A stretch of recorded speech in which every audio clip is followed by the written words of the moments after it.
हा, नमस्कार सर. नमस्कार.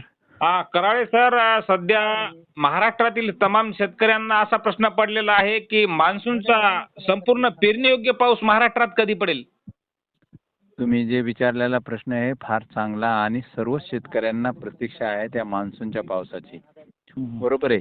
कारण प्रसार माध्यमातून वेगवेगळे काही हवामान अंदाज सुद्धा फार चुकीचे ठरले होते.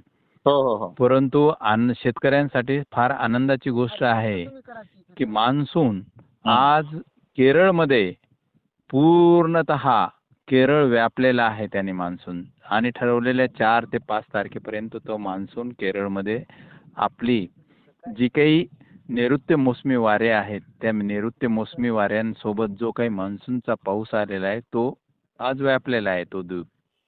आणि तिथून पुढं एक 3 ते 4 दिवसामध्ये तो आपल्या महाराष्ट्रामध्ये राज्यामध्ये सर्वदूर अशा पद्धतीचा पाऊस पडणार आहे.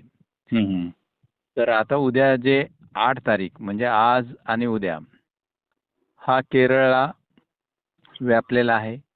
8 तारखेपासून आपल्याकडे मान्सूनचा पाऊस हा सक्रिय होणार आहे. तेव्हा शेतकरी बंधूंनी पेरणीची गडबड करू नये, कारण हा विस्तृत स्वरूपाचा थोडासा पाऊस राहणार आहे.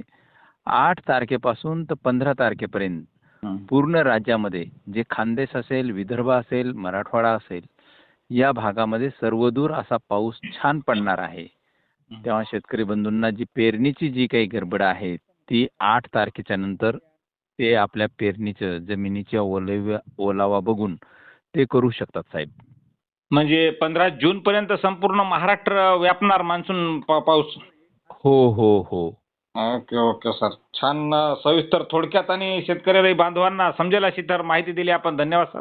हो ओके ओके. धन्यवाद. तुमचा सुद्धा तुमच्या चॅनलच्या माध्यमातून जे शेतकरी तुमच्या चॅनलला लाईक आणि सबस्क्राईब करतात ना त्या शेतकऱ्यांनाही फार हे चॅनल उपयुक्त आहे असं मी तुम्हाला सांगेल.